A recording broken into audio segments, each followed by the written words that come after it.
Para continuar esta cerimónia em representação da família do Sr. Dr. Adelino Raul Barreira, pedimos ao Sr. Professor Dr. Aníbal José de Barros Barreira, irmão mais velho do Dr. Adelino Raul Barreira, o favor de que inicie a sua intervenção.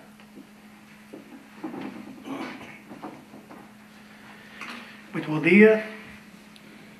Cumprimento e agradeço as palavras proferidas pelo Sr. Presidente do Conselho de Administração do Hospital São João, Dr. António Oliveira Silva, as palavras sentidas e certeiras do Sr. Professor Dr. Sobrinho Simões, colega de curso, colega, antes do curso, colega do Alexandre Colano, colega de curso, depois colega também na sua carreira de docente, que o meu irmão interrompeu, como assistente, amigo, aliás o meu irmão era muito amigo do professor Sobrinho Simões e declarou publicamente, e falávamos sempre nele, professor Sobrinho Simões, por quem tinha muita estima, muita consideração e por quem contava e dizia que era um homem extraordinário, com grande vontade, muito espontâneo. Também agradeço ao Dr. Rui Vaz Pinto, o favor amigo que nos faz de declamar umas poesias do meu irmão. Aos médicos, colegas aqui presentes, aos amigos do Porto, aos amigos da Amarante e de Paredes, que estão aqui presentes, estou a vê-los. Vamos falar um pouco também de Paredes. Espero não ultrapassar muito os meus 10 minutos, mas com certeza vou ultrapassar. E também a Amarante TV, que está presente nesta cerimónia. Eu escolhi para lembrar o meu irmão uma análise, fazer uma brevíssima análise da sua obra literária. O que é que ele escreveu, quando começou a escrever e os assuntos que abordou. O meu irmão Raul mostrou sempre alguma apetência pela escrita. Interessava-se por escrever e, sobretudo, por ler. Mas, em termos de concretização, veio a fazê-lo muito mais tarde. Eu até me recordo que o meu irmão, em termos de versos, teria feito, talvez, os versos do meu livro de curso. Ela está lá, dedica ao irmão, pinta-me como um homem de alfarrábios, de biblioteca, e, portanto, mas, de resto, a partir daí, nunca mais vi qualquer coisa escrita. O meu irmão tinha uma forma peculiar de escrever, traziam as folhas no bolso, e, portanto, ia escrevendo umas coisas, folhas A4 cortadas a meio, como também fazia muitos apontamentos, registrava muitos apontamentos nas caixas de fósforo. E então os colegas lhe diziam, quando lhe pediam qualquer coisa, já sei, ele apontava na caixa de fósforo e diziam, já sei que o Barreira à noite vai deitar a caixa de fósforo fora.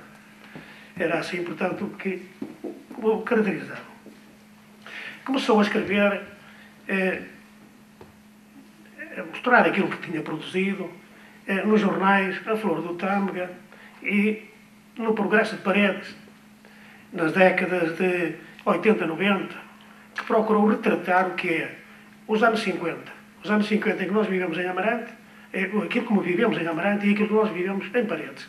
A minha avó era de Amarante, passavam lá as férias grandes, na altura em que as férias eram mesmo grandes, e em Paredes, onde o meu pai trabalhou nos tribunais durante 11 anos. Portanto, ficou com o registro de memória e, quando tinha aí à volta de 50 anos, começou a reparar na diferença dos mundos.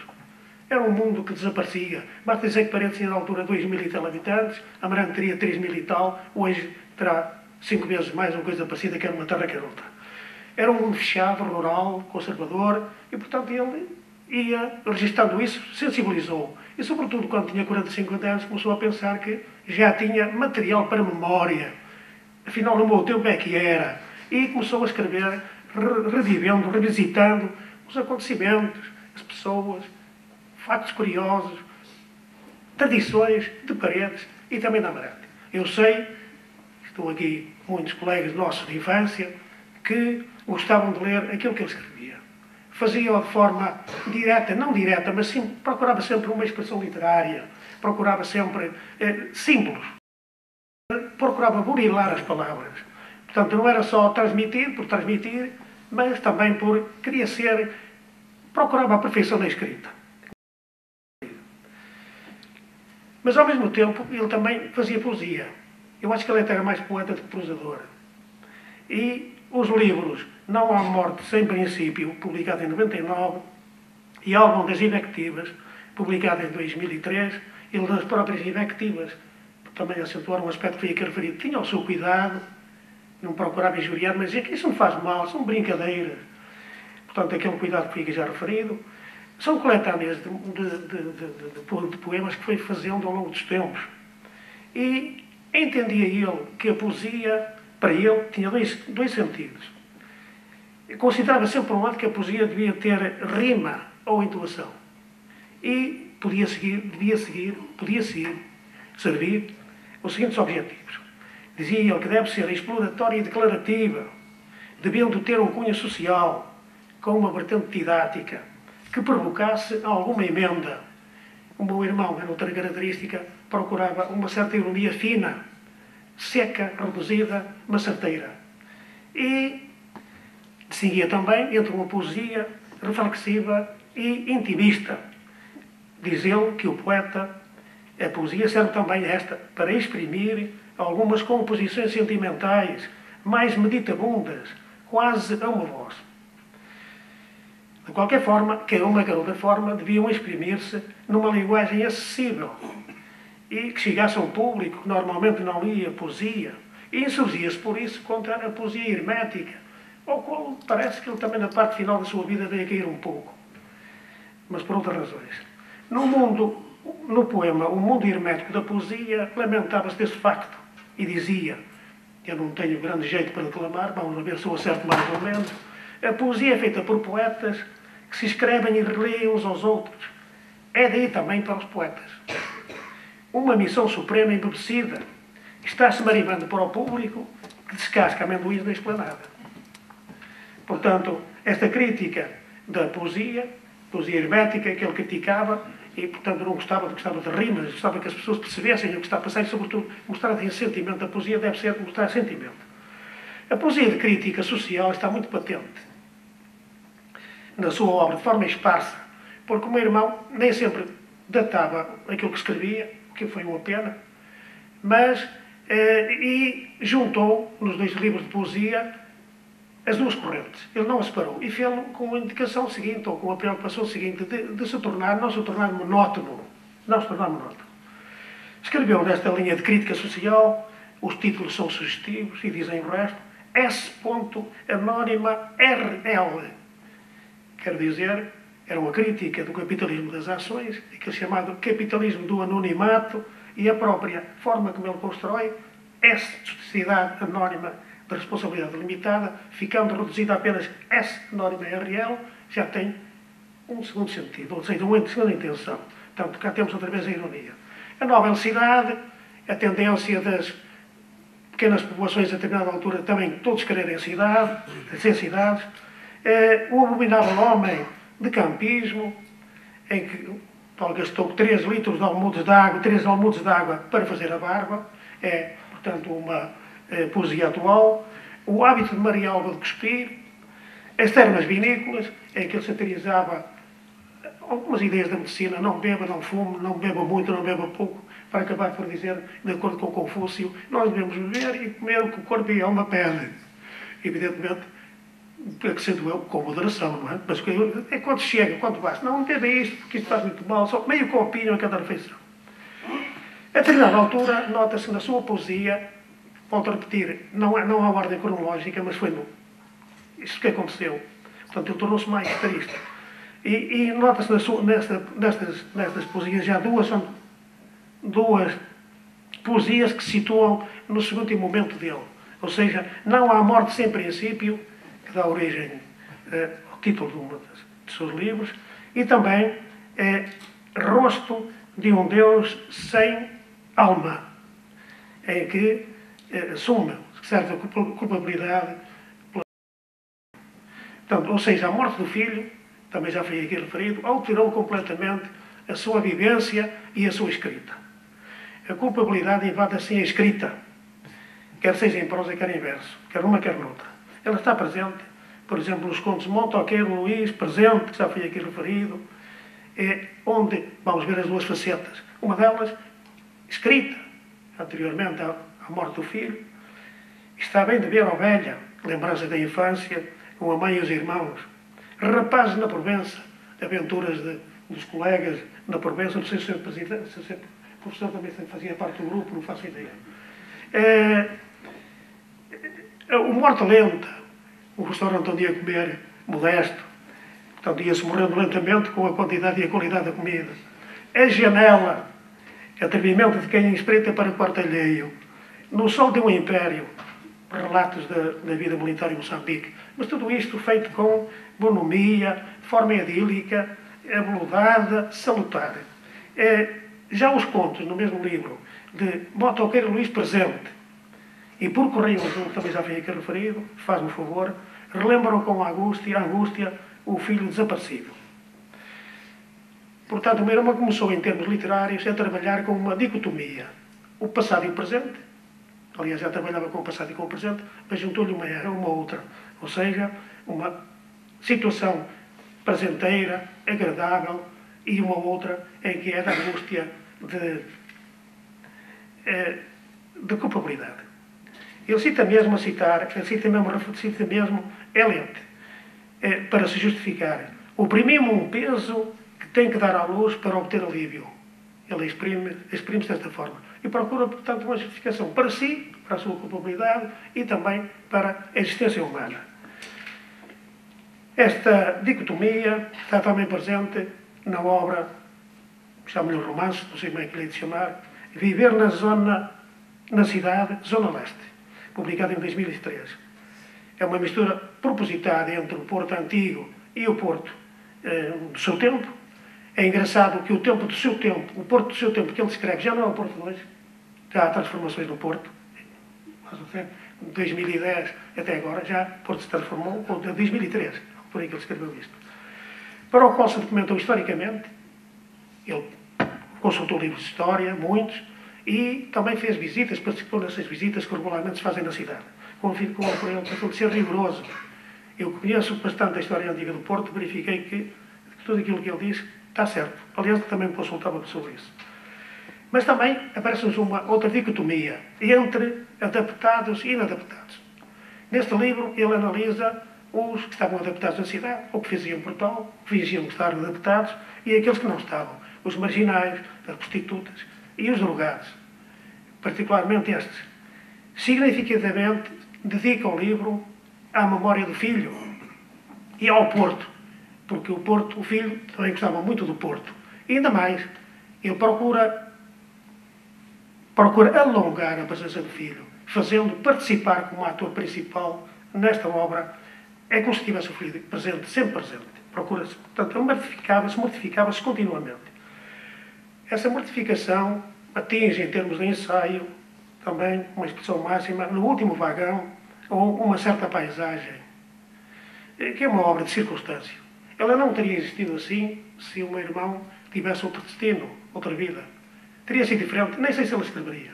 Com certeza não. Continuaria com os seus contos e as suas poesias presenteiras, idílicas, bem dispostas, embora recordando com saudade o passado. Chamou-lhe a este ensaio, que é sobre a existência humana, um poema escrito sob a forma de ensaio ou poema órfico. Portanto, estas expressões dizem, e convida as pessoas a embarcar no último vagão, que é aquele que nos dá uma amplitude maior, que permite, portanto, ver o que se passa e ainda receber a aragem que vem da locomotiva. E justifica-se da seguinte forma.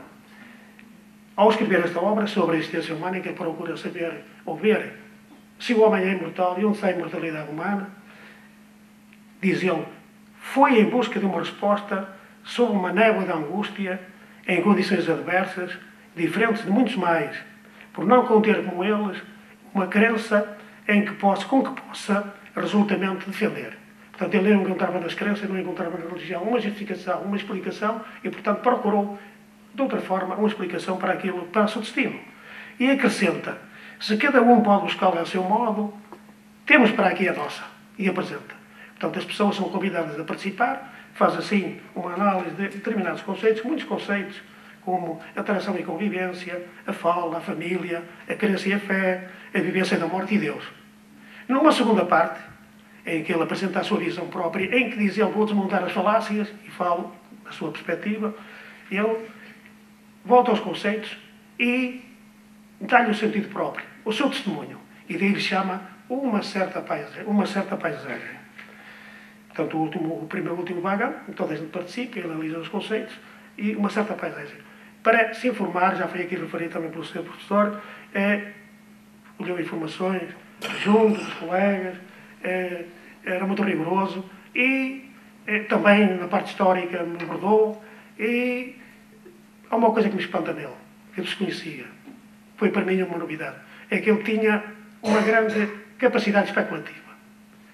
Eu não diria que era filósofo, também não sou de filosofia, e noto que ali há muito... Eu era incapaz de fazer aquilo que ele fez. Especular sobre os assuntos.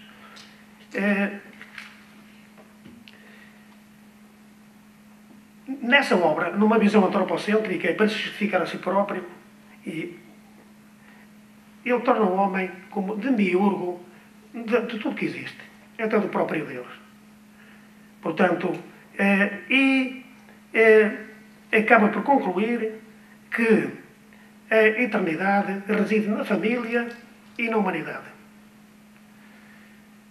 E mesmo estes são efêmeros. Numa outra poesia, diz ele, nada é eterno, a própria eternidade é efêmera, apenas porque existe. Portanto, mas era uma justificação que ele procurava para a sua vida, procura justificar-se. Portanto, esta visão antropocêntrica é que o leva a este ponto. O meu irmão procurou ainda, esta última obra é de 2003, e até 2010 ele não fez mais nada. E porquê? Porque íamos fazer nós os dois em conjunto, o projeto ainda continua de pé, uma interpretação histórica sobre a sociedade amarantina de 1890 até 1930, 40. Centrada a sociedade amarantina em duas figuras da nossa família que, na altura, desempenharam um papel, de certa forma, destacado na sociedade. A minha bisavó Custódia, proprietária de um restaurante, e a quem se deve um bacalhau à Custódia, hoje ninguém o faz, na terra, e também o meu tio-avô, o tenente-coronel Albino Pinto da Fonseca. Homem ligado à política, do Partido Republicano de Afonso Costa, deputado mais de uma vez, exilado por participar em intentonas contra a ditadura militar para a Bélgica. Portanto, à volta dessas figuras, o que é que aconteceu durante esses anos? O meu irmão passou todas as semanas, mais de uma vez, a frequentar o arquivo distrital, o arquivo municipal de Amarante, onde leu todas as atas, eu tenho em casa resumos de todas as atas, e também jornais locais, jornais nacionais, indo para a Biblioteca Pública do Porto e indo até para a Biblioteca Nacional de Lisboa. Portanto, a intenção é esta, vamos ver se ainda vamos a tempo de concretizar este projeto. O meu irmão, Raul, editava os livros para oferecer aos amigos. Portanto, ele não era ligado muito a questões materiais. Portanto, o que ele tinha de suficiente já lhe chegava. Ele dizia muitas vezes, eu só como um bife de cada vez. E, evidentemente que a vida não se resume só a bifes, mas quer dizer que pouca coisa lhe chegava para viver. E, portanto, editou os livros e ofereceu-os aos amigos. E ofereceu-os aos amigos para que acompanhassem, julgo eu, a sua memória, os seus sentimentos, o seu sofrimento, e para ficarem a saber daquilo que lhe aconteceu. E por isso mesmo, nós vamos, em meu nome e em nome da família, oferecer para as bibliotecas da Faculdade de Medicina, para a Biblioteca do Hospital de São João e para a Biblioteca da Ordem dos Médicos, um conjunto das obras que escreveu. Os jornais nunca publicaram, podia ser publicado aquilo que ele escreveu, e até merecia ser publicado aquilo que ele escreveu no Progresso de Paredes e na Flor do Tâmega de Amarante. Vamos oferecer para que a sua memória se prolongue ainda mais. E, por outro lado, escolhemos também alguns poemas para ilustrar a sua escrita, que serão ditos, volto a agradecer, de seguida, por Dr. Luís Rui Vaz Pinto, um gesto amigo da família e a memória do meu irmão, o irá fazer. Procurei nesta curta espaço de tempo caracterizar a obra do meu irmão e, sobretudo, o sentido da obra. Agradeço, em meu nome e em nome da família, a vossa presença e também a associação nesta cerimónia de recordação, de homenagem póstuma ao meu irmão. Muito obrigado a todos.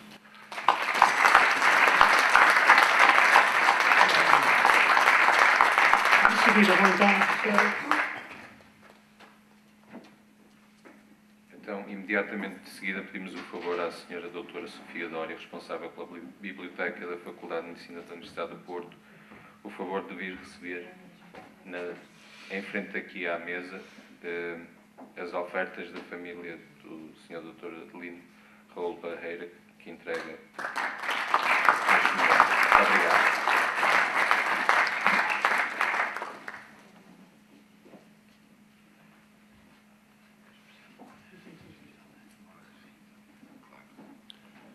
Também fará a entrega ao Sr. Dr. António Oliveira Silva, do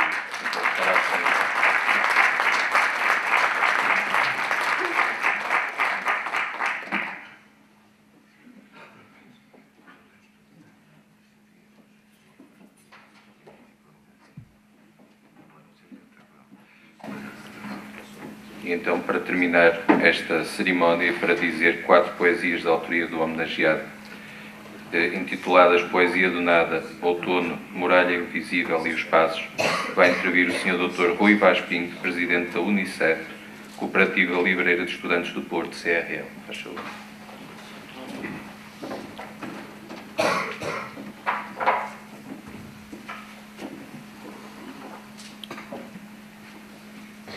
Agradeço o convite para estar na homenagem. A Adelino Barreira era associada antiga da Unicef, é com muita honra que dou voz a 4 poemas dele. Começo com Poesia do Nada.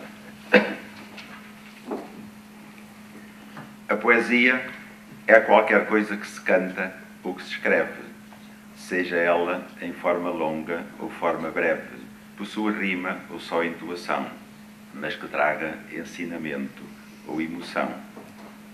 E se alguma dessas coisas não possui, então coitada, ninguém a lê, ninguém a sente, ninguém a usufrui. É a poesia do nada.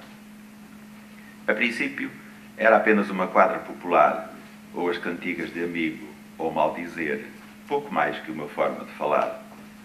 O coração a anunciar o que fazer, e o povo ouvia, sentia, repetia. Depois, foram surgindo formas mais rebuscadas, lidas com ar solene ou tom de regabofe pelas alcovas, no passo, com cada estrofe, na métrica e na rima variadas.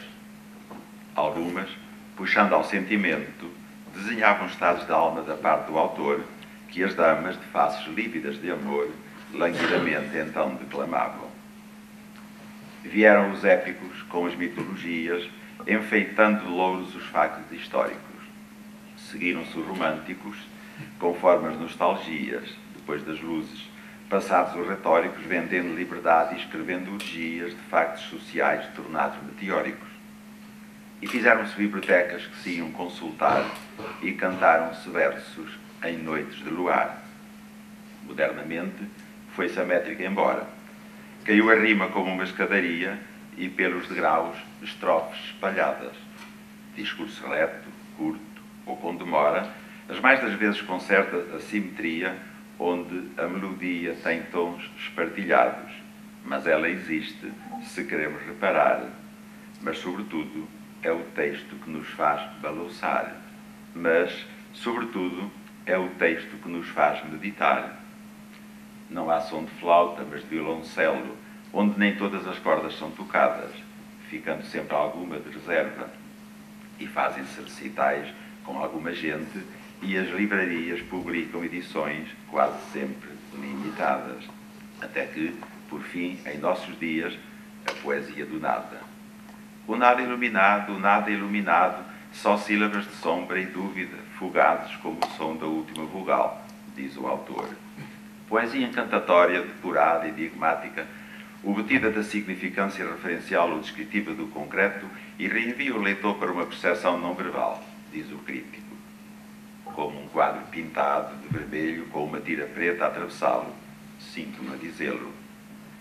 Poesia escrita para três: o autor, o crítico e o livreiro.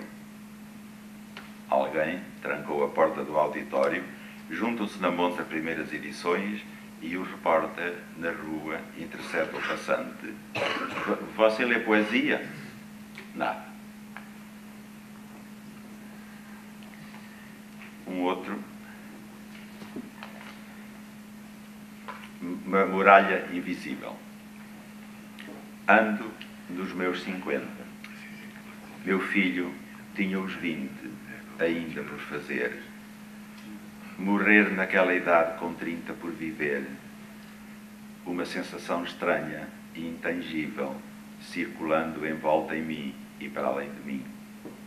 A mim, que me fustiga da memória um vento de lembranças, dúbias sugestões que esgadanho sozinho no enorme patíbulo da consciência, com um lustre por cima a reluzir-me nos olhos. Lá ao longe, onde caem meteoros, não se me dá para escoar o rio azedo com barcos espalhados por ondas demoníacas, e fico por dentro rubro como brasa que se vai esmoendo no último rão, até que se estanque a muralha líquida das lágrimas em vão.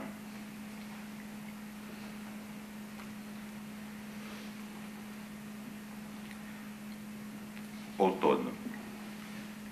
Atraio-me a miúdo para algo dirigido à memória do meu filho. Doentio será, é do utopismo humano, e a minha memória não lhe serve para nada. Serve apenas para gerir um usufruto que ninguém gosta de requerer. Queria eu que ele visse este bonito outono, as árvores a despir-se em tom carmim, um pôr de sol como não há nenhum no ano, e que viesse aspirar o fumo das castanhas neste tempo tão nítido, uma primavera invertida como a sua. Ver os restos dos ninhos vazios que ficaram nas cercas depois de desovados e de que guardei alguns para lhe dar quando eram vindimas. É disto que se faz Deus, a alma, o mundo, e que o luto vem apenas encobrir quando já não há voz, e dos que foram fica a saudade dos que são. Comprei hoje um quarteirão de castanhas e pus-mas a comer sozinho na sua companhia, num banco do jardim. O outono é assim. Para terminar, os passos. Subo e desço. Eu vou atrás de mim, seguindo os passos de quem ao certo nunca soube onde ficar assim por perto, sem que me fosse guiar. Subo e desço as escadas, subo e desço sem cessar. Vou acima, vou abaixo, chego mesmo a tropeçar, sendo certo e sabido que se a idade esmorece, à mesma se sobe e desce, mas muito mais devagar. Agora eu já não subo nem desço as escadas por trepar, já não sigo atrás de mim, sem disso me libertar. Interim, já não tropeço nos passos de quem ao certo nunca soube onde ficar. Sei muito bem onde estar.